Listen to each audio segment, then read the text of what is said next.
What's good everyone on YouTube? It's me again, back with another video, and as you can probably see, I'm about to break a rule that I follow very closely. I'm about to wear this Nike top in an Adidas review, and we've got another one of these afterwear reviews because I don't have any new shoes to talk about, so we're gonna make do with the content that I already have, or at least the shoes I already have, because jump cuts are life now.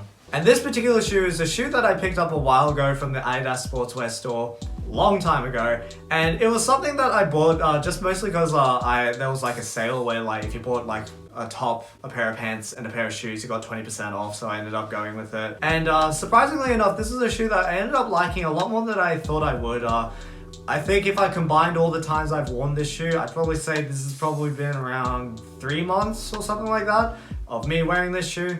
And as you can probably see in the thumbnail, we were talking about adidas Pureboost. And I feel like lately, Adidas, at least in 2021, I feel like I don't hear about the Pureboost anymore. I don't know if it's actually discontinued. It's something I haven't heard about, I don't think about, and it's not something that they seem to be marketing as much.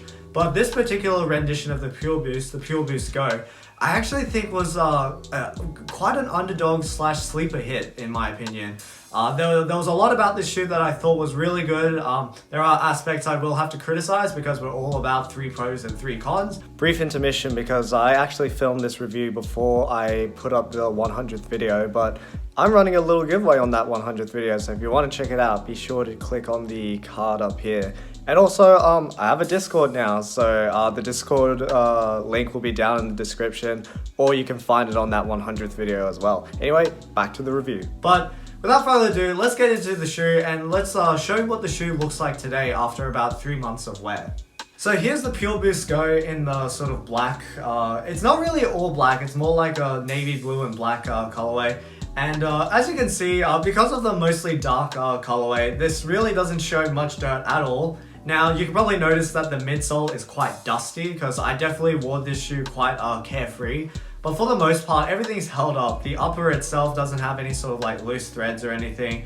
The midsole doesn't have any paint chipping, and the outsole, you can see some wear around the heel and around the forefoot of this shoe. I reckon if I just wiped off the dust on this midsole, it'll probably end up looking pretty much how it did out of the store, minus the burnt out rubber on the bottom. But enough with how the shoe looks today, because not much has changed. Let's get into the first few pros. Let's get into the pros of this shoe. So my first pro for this shoe, and I can't emphasize this enough, is just how soft and squishy the midsole is.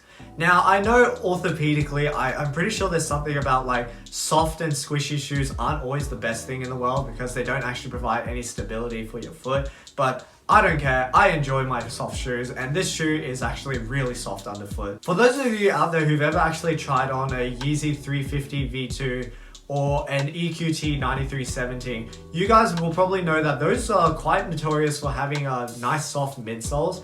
Not necessarily supportive midsoles, but they're nice to stand in. And the Pureboost Go, I would say, fits right in between those two. It's softer than a 350, but a little bit more firm than a 9317. The 9317 was like an extreme case of soft, pillowy clouds, but I do think it took it a little too far.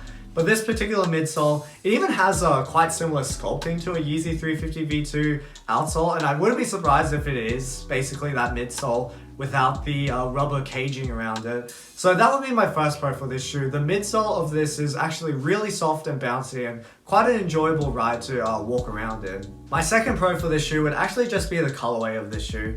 So I know a lot of times with adidas sportswear shoes, they don't really put it out in very sexy or attractive colorways, but I do think this one seems to work quite nicely. It's not a triple black shoe. We've got a very deep navy upper with very nice white accents, I feel. I really like this screen print, almost worn out stripes, 3 stripes that we have on the side.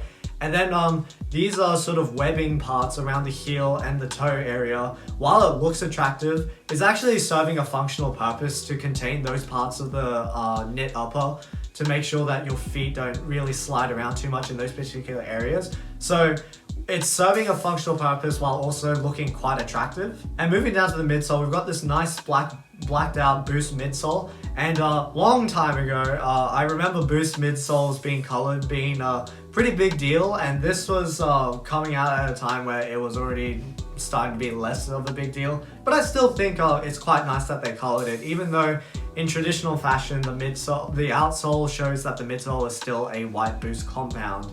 And then speaking of the outsole itself, I know it's something you'll never see, but I do like this marbling effect that we have with the white and black. So that would be my second pro for this shoe. For a performance sort of running shoe, it's actually quite a attractive lifestyle shoe. My last pro for this shoe would actually be the ease of slipping the shoe on and off. So this particular shoe has a tongue, but it's actually connected to the shoe itself. So it's kind of like a slip-on feature. And just by tying the laces at the right amount of tension, with this particular shoe, I found that I can actually just slip it on and off, and it doesn't actually slide on the heel because they use this fairly grippy material around the heel section. I've mentioned before in other videos, I am definitely someone who hates heel slippage. So this shoe marries those two concepts of ease of use as well as a nice stable lockdown, I feel, in a very competent way. Yes, because shoes can be competent. So that will be my final pro for this shoe. Just the ease of use and the lockdown you get for lifestyle wear is actually very nice. So those are my 3 pros for this shoe. We'll be now moving into the cons of this shoe. And if you've been enjoying the video so far, make sure to leave a like down below and leave a comment. Share with your friends if you guys do share sneaker videos. And with that, let's get into the cons of this shoe. My first con for this shoe would actually be the knit upper itself. So it's not actually the usual adidas Prime knit. Prime knit's usually their flagship sort of knit technology that they like to put on things like the Ultra Boost. I remember a time when NMDs used to have that, but I don't think they use Prime knit on NMDs much anymore. But for this particular shoe, it just seems to be a regular knit upper. And while branding is kind of like overrated in many ways, this particular knit upper does have a certain scratchy quality to it.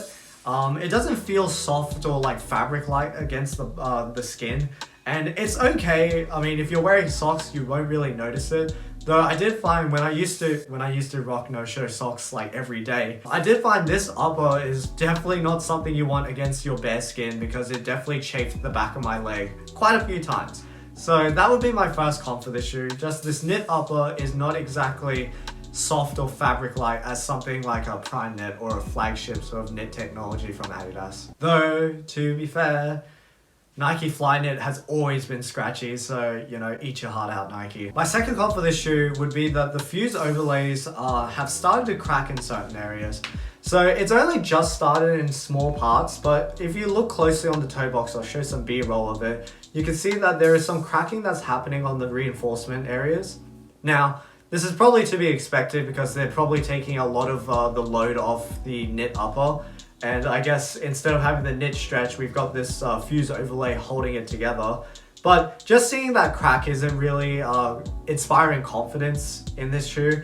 And I do hope that it doesn't crack too much more, but like if this is a sign of what's to come, then if this shoe starts flaking off little fuse overlay bits, I'm probably gonna be bah humbug. But yeah, really nitpicking, but it is something I want to mention. As my second con for this shoe, the fuse overlay is starting to crack a little bit. My last con for this shoe, and this is purely speaking from a hypebeast perspective because I'm running out of actual cons to talk about with this particular shoe, is that this shoe has absolutely no street cred. Now you might be thinking, but the Pureboost never had any street cred. Now, that is somewhat true, but I do remember the original redesign of the Pureboost in that static black and white definitely had some eyes on it when it first came out. But ever since that particular colorway, the Pureboost itself definitely was shifted from Adidas's point of view to a much more performance-centric audience. Now, to be fair, the Ultra Boost and the Pureboost are both supposed to be performance running shoes, but the Ultra Boost sort of became like this sort of cultural icon, as we know, because certain people were found wearing it. The Pureboost itself was definitely always the underdog in that situation. And if you're trying to wear Pureboost for any sort of street cred, you're doing something wrong because you're not going to get any recognition out of this. Especially by the time it reached the Pureboost Go, I think Adidas had well and truly given up on trying to make this some sort of like lifestyle shoe. Now there were some attempts in the past with like sneaker collaborations on the Pureboost itself, but none of those really took off, and I think Adidas finally just bit the bullet and decided to keep this as a performance shoe. So that would be my final con for this shoe. There's just absolutely no street cred on this particular silhouette. So yeah, really stretching out the cons there, but we've finally done it. And just to get into my final thoughts of this particular shoe, I do think the pros of this shoe definitely far outweigh the cons. This is a shoe that I feel like is super underrated in terms of its comfort and actually in terms of its looks as well. It's quite an attractive silhouette, I feel, and this particular colorway is a very easy sort of everyday wear. It just goes with regular pants. It's something you can just slap on. You can even jog in these if you want. I have done that before, and I do find them maybe a bit too soft, but it is definitely a fun ride. And overall, I would say if you want a comfortable shoe for just walking around in, I actually would really recommend you guys check these out. Mostly because this midsole is really soft and really enjoyable to walk in. So with that, we've come to the end of another video. So I'd like to hear what you guys think of this Pureboost Go in this blue, navy, black marble colorway. And if you guys have any experience with the Pureboost Go, what would be some of your pros and cons for this shoe? So like, comment, subscribe, leave a comment in the comment section down below. And if you're into more sneakers, dance, vlogs, that sort of thing, make sure to subscribe to the channel. And with that, I'll catch you guys in another video.